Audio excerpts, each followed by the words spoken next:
Hi everyone, my name is Marissa Lee. I am a first-year dental student at Meharry Medical College School of Dentistry. I am an NHSC scholar, and today I have the pleasure of presenting to you my amazing classmates, student Dr. Keyshawn Aston, who is also an NHSC scholar, and student Dr. Shireen Reed, who is a HPSP scholar. Today we will share with you the key points of our scholarship programs and how to become a competitive candidate. Okay, so we're going to jump right into it. Shireen, we're going to start with you. Can you briefly describe the HPSP scholarship? Yeah, so the HPSP scholarship is offered through 3 branches of the military: Army, Navy, and Air Force. It is a 2, 3, and 4-year scholarship that the government offers, and you can, for every year of scholarship you have to devote, a year of active duty service in the military. Okay, and now to you, Keyshawn, can you briefly describe the NHSC scholarship program? So NHSC stands for the National Health Service Corps Scholarship, and it's through an organization called HRSA. It's similar to what Shireen is doing, but we don't have to do any military service. So they pay for your dental school, your fees, they give you a housing stipend, things like that. And for each year that they pay, that you have to do a year of community service in an underserved area. Great, guys. So for the next question, we'll go back to you, Shireen. If you were not awarded your scholarship, how would you finance dental school? I would be, unfortunately, financing through student loans, like 90% of individuals who come through dental school, and attributing a lot of student debt. What about you, Keyshawn? I would also be in debt and broke. I would have loans 100% because there ain't no other way this money was going to appear. Same goes for me. What are the benefits of your scholarship? So there are so many benefits to the Army HPSP, the Health Professional Scholarship Program. You have you get a $2,500 a month stipend while you're in school throughout, dental school. You get a $20,000 sign-in bonus up front if you are awarded the 4-year scholarship. Tuition, books, and dental equipment is paid for.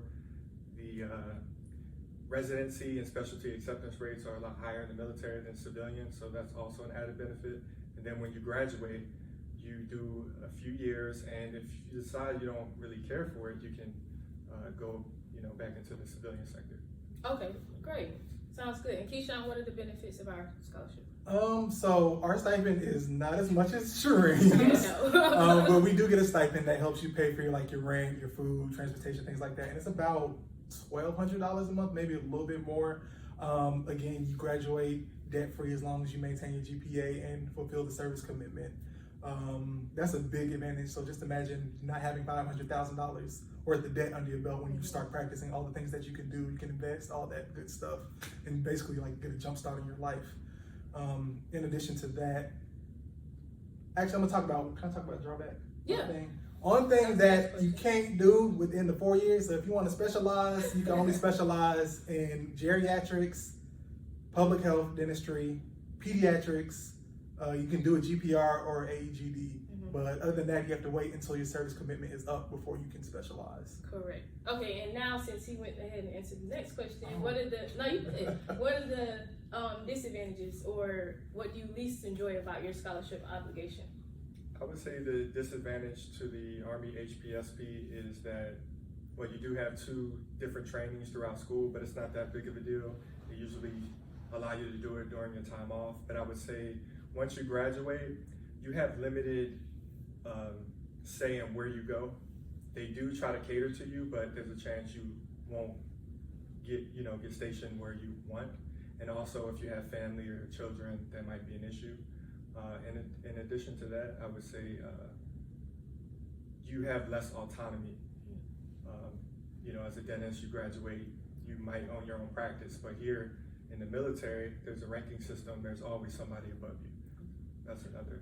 To piggyback on the location thing, with our scholarship, I feel like it is a broad array of places that you can apply to. So it's not like they give you a list and you have to pick from that list. You actually have to apply for the jobs in the certain areas that offer it's a score that basically they use to gauge how disadvantaged an area is. And as long as the location that you apply for meets that criteria, you're able to work there and fulfill your service commitment. So they can have places all throughout the country. So you're not necessarily going to be like in Wichita, Kansas, 4 years. And you're not going to be like in the inner city. So it depends. So you have that leeway to actually choose where you want to go, and you're not forced to go to a certain place. And if you don't like that place, after I don't know how much time, you can actually change your location. Back to you, Shireen. What event or commitment in your life do you feel made you stand out or become a competitive candidate? Yeah, so I feel like for me, it was my resilience and my journey. My DAT wasn't the best. My GPA was solid, but I feel like my statement of motivation and my journey to get to dentistry was very unique in my resilience. And the Army specifically, they look at you a little bit more holistically, and I think they took heed to what I went through, and here I am. I graciously was selected 300 applicants, 75 scholarships for the Dental Army HPSP. Okay, and great. And Keyshawn, what life event or commitment do you feel helped you stand out as a competitive candidate?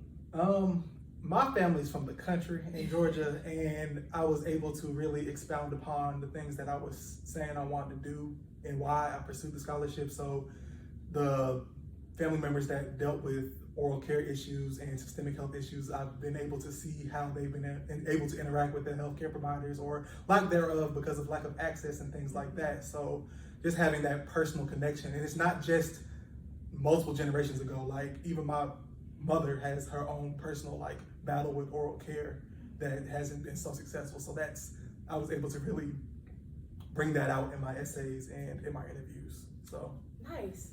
I learned even more about y'all. That's your scholarship influenced your dental school experience, negatively or positively? I believe my positive thus far. I have training this summer, and I really look forward to it. I'm going to learn a lot of things that in the civilian world, no one will learn. So that's going to put me ahead in a different category of its own. So I think it has many benefits. In the United States, people respect the armed services. So I think it has many benefits. I haven't seen too many downsides thus far. Great. And Keyshawn, what about you? It was asking about benefits. Yeah, okay. So the question was, how has your scholarship influenced your dental school experience? Positively or negatively? I was able to do certain things that I wouldn't have been able to due to like money constraints. So I don't know. I guess it's not as extreme as extreme, but like I was able to get my apartment furnished and everything without having to worry about how the money's gonna come, where it's gonna come from, things like that. They paid for our like loops and things, so it's just the financial burden kind of was just off your shoulders. Yeah. So I think that's the main benefit, and also there's a network within the National Health Service Corps, so having that available to you at all times. For the last question, we're just going to close it off. If you were to give viewers 3 tips of advice to secure your respective scholarships, what would they be? You can go ahead. I would say number 1 would be make sure you have a strong statement of motivation. That's kind of like the personal statement for the military, and you have to show your leadership, your resilience, and all types of different characteristics. I would say secondly, make sure you start the application very early. I would say at least 3 months in advance, even further than that. You have to compile documents and you have to meet with different people, a lot of paperwork. So start very early. Start around the same time that you apply to dental school. And I would say the third piece of advice is stay on your recruiter. If you really want it, sometimes they have so many people inquiring about the scholarship, so you have to stay on top of them and the documents that they give you so that you can fill them out. Great. And Keyshawn, what 3 tips of advice would you offer to candidates? First and foremost, be honest. Be honest with yourself and be honest with the application process. Because if you are going into this and with the wrong intentions, you're going to be miserable after your 4 years. So make sure you really want to work in this population, the demographic of patients and things like that before you even start the application. So make sure you read up on what the organization is about and what they expect from you. Number 2, like Shireen said, start early. There is a lot of things that you have to have and minute details that you have to make sure are done and complete. And you know, you have to get recommendations, and that can be a whole process of itself, having to be on top of people, asking them for recommendations of this, that, and the other, because you know, people have lives and things like that.